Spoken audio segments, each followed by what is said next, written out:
everyone. We're here with Dr. Brittany Hewett, who is our Director of Education for Impact Early Education. And our special guest today is Dr. Tyla Ricks. And I'm so excited to have you. Dr. Ricks is an expert in human development and family studies, and she does a lot of great work with teachers and with early educators in general. So we wanted to have her on and just get her opinion on some of the things that are going on in our schools today. But first, before we get started, could you tell us a little bit about your expertise and your background and all about you? Yes, of course. My doctorate is in human development and family studies, but my undergrad and my undergrad is in birth through kindergarten teacher education. And so I started off as an early childhood educator before going back and getting my master's. So I taught in early childhood for 5 years from age ranges from 2 to NC pre-K. And so that experience has impacted what I did for my dissertation was a book study for early childhood educators focusing on their well-being and resilience. Now that I'm graduated, I am currently a CQI specialist, so continuous quality improvement specialist. And I work with organizations who work with families and children and helping them sustain quality and just partner with them to strengthen their programs that are already strong. Excellent. See, you're just so perfectly, um, you have just such a wealth of knowledge. And I love that your work was focused on resilience for teachers. We talk so much about that because it is truly one of the hardest jobs in the world. And I think, especially in our country, it's undervalued. And just in general, as a society, we don't understand and adequately appreciate how hard the role of a pre-K teacher is. So with that, could you tell us a little bit about just speak to some of that work you've done? We are in um, right now at this time, it's mid-October, so we are done with all the back to school craziness in the majority of the US schools anyway. And most teachers in most schools that we are working with are starting to feel that the daily routine is sinking in. They're very well aware of the multitude of personalities that are making up their class that they have for this year. Some of them have already gone through multiple co-teachers that have come in and left and not stayed. We were just training some schools over these last few weeks, well, some teachers in some schools, and there are some different situations that have come up in classrooms between coworkers. And so now that we are in the school year. And so this is the time of year when, lesson planning is starting for all the holidays and all the holiday parties, and some of that overwhelm, the fatigue, some of the stress, and really the burnout is starting to set in. And so how can our teachers take care of themselves and stay ahead of that burnout? Yeah, of course. I remember when I did some work with some teachers over the summer for my dissertation last semester and thinking about kind of what habits do they have in place. So creating those healthy habits. Like you said, we're already into the school year, but it's never too late to create those habits. And so thinking about how they're taking care of themselves. And that's more than just thinking about food and exercise, but we talked about how are you setting boundaries, saying no.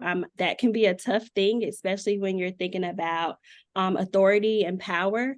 But it's also empowering to have those words and those tools to say no. Like I said, prioritizing yourself, knowing your boundaries, knowing who you are, and how that may come off to others. That attends to your well-being, but also knowing your emotions and being aware and recognizing and having the tools and the resources to kind of say, hey, I'm feeling this way. And when I feel this way, this is what's going to happen. And so overall, just prioritizing yourself, putting yourself first. I know that sometimes it's easier said than done. But when you create habits or start in the habit of thinking of yourself and attending to your well-being, attending to your resilience, it could only create a healthy environment, not just for you, but for the children in your classroom. That's very true. And I want to go back to a couple of things that you said because I find it really interesting. So let's talk a little bit more about boundaries. I want to dive a little deep in that. So what can boundaries look like for a teacher? Because obviously you want to keep your job and Yes. you need to please your director and you want to do what you were hired to do. But then again, like I talked about earlier, there could be some things that come up in the classroom between you and a coworker, or maybe it is you and a supervisor. So we can use the example of, let's say that you came up with a great idea of something you could implement that's new for your school or new for your classroom, but someone else took that idea.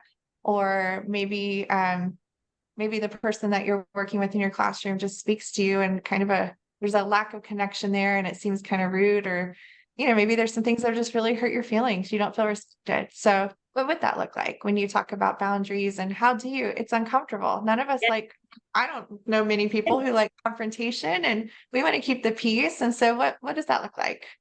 I think we had previous conversations around courageous conversations, and how even though it's courageous, it doesn't mean that it's something that we like to do. But also, I think finding the words, which means you may have to go to a trusted person. Hopefully, that can be your director, that can be somebody in administration, or even a colleague, where you can tell the situation and say, hey, I'm feeling this way, but I don't know how to say it or come off in a way that would be offensive. So we talk about with well-being, having a support system. So what does your support system look like? And how can they support you and give you the tools to deal with those challenging conversations? Because nobody wants to be in a classroom where it's that awkwardness, or you don't know how to say what you want to say. And so boundaries can just look like having those courageous conversations, even when it's uncomfortable, and trusting in someone to help you with those conversations and giving you the tools to use those words that you want to use. Yeah. Yeah. Thank you for sharing that, because I just want to kind of tack on to that. Having boundaries and taking care of ourselves is so much more than just that external, like, oh, going and get our nails done and going and get a Starbucks or whatever that is. It's so much more internal too. And any job worth doing, at least in my opinion, is worth doing well. And so if you aren't taking care of yourself, you're not able to do your job well. So just thank you for sharing that. And I think, oh, go ahead. I was going to say real quick, I think also there's a little vulnerability that we need to have. So when it comes to just speaking up, if you feel like you don't know how to handle something in your classroom with a child, or maybe a situation with a family member, I know for me personally, especially earlier in my career, when I was working more directly with families, I was really just, I guess you could say, almost intimidated by, I didn't want to show that I didn't know how to handle that. I wanted to look like I had it all together, because that imposter syndrome can set in, and it's a real thing. And I had that. And so it takes some vulnerability to say, hey, I'm not quite sure how to handle this, especially with your director. You could just, I don't know. I don't know how to best handle this child, or I don't know how to deal with what this parent's wanting. Do you have anything to, yeah. Add to that, I remember when I was doing the book study with educators, I would tell them there's power in numbers. So if all of you are having the same issue or problem or concern, and feel like you want it to be addressed, it's not necessarily bombarding, leadership with that issue or problem, but just letting them know it could be something as simple as, a document with all of your concerns, and how you can work together to kind of address those things. So I think there's power in, like I said, finding a trusted person and having them help you find the words, or having them partner with you to kind of have those conversations, especially if it's a situation where you feel it might be that power dynamic.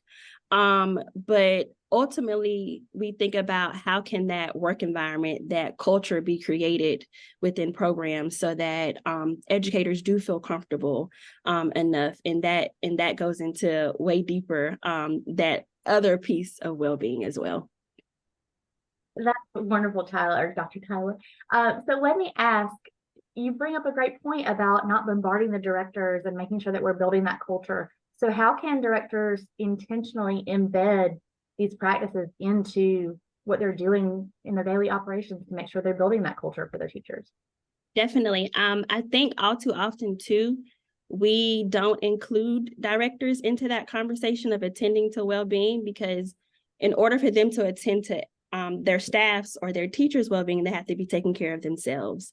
And so I think that's a conversation that needs to be had, as well as, how are you taking care of yourself? I remember having conversations with one director who said, she even, to take the financial challenges off of her, she hired a financial counselor, and that helped with her. She hired a trainer. So how are you taking care of yourself as a director so you can model those same behaviors and habits for your teachers?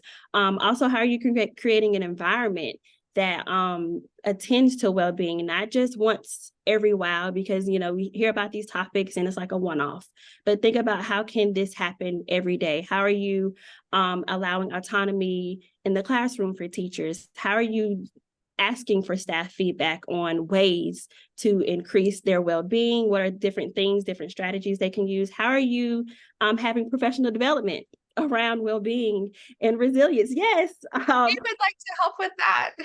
So thinking about how are you allowing these spaces for staff to have these courageous conversations, and letting hey, it's just one of those days where I'm burnt out, or, saying I need a wellness day, I'm completely burnt out. And so thinking about how are you creating the space, how are you creating the environment, and how are you modeling what you want your teachers and staff to do.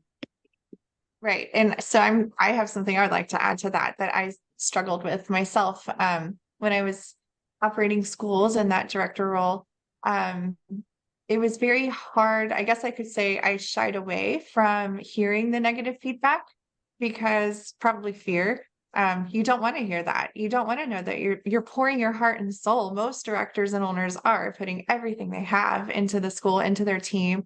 And you don't want to hear that it's not enough, or that they're not happy, or there's this big problem that you've done everything you can to change it and to shift the culture, and then there's still some problems. So if you are in a staff meeting and you start to hear the little murmurs in the back corner, or you notice you say something or someone else says something and there's the eye rolling, and you start to, you've been in those moments, like you start to pick up on, oh gosh, there's like half of the room in here, there's something they all know and they're not happy about. And I'm guilty of, at one point, I can remember leading a staff meeting and just being like, oh my gosh, they're being so rude, I'm just not going to even acknowledge that. And I just kept talking about what I was talking about.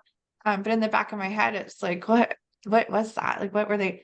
You need to know. And it comes back to get over that fear. And if there's a problem, your teachers are on the front line. They're living your work culture that you created, the environment that you created. They're living, eating, breathing it, and they're the face of your company. And so you've got to just open yourself up to that and ask. You can stop right there in the staff meeting and say, hey, I really want to know what you have to say. What was that about? Not in a disciplinary, like, what are you doing way, but more, if there's something going on, I need to know. I can't fix it if I don't know it's a problem. And sure, you're going to hear probably some moaning and groaning that you already know about. You might hear some negative stuff that you already know about, but you probably will hear a little piece of new information. And if it's negative, then okay, you come up with an attack plan, think on it, be intentional in how you're going to respond to that, and choose your words wisely. But that's how we can really turn the culture around and build that trust and that loyalty. Definitely. I had one director when I was working with the program, she created a jar, and that jar was any teacher could put things that they wanted to improve, or things that they didn't want to say out loud, but it was an anonymous way to say the things that they were was challenging and they needed help with. And so that's an easy way to do that, as well as making it anonymous, so teachers feel comfortable of still relaying the message to you, and so you'll know what's going on.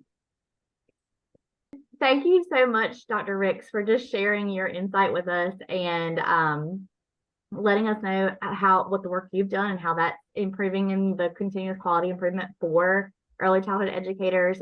We really appreciate your time and all of your insights to what you're doing, and can't wait to see what you do in the field of early childhood education. Yes, thank you for having me. Thank you so much. We'll see you soon. We're going to have you back.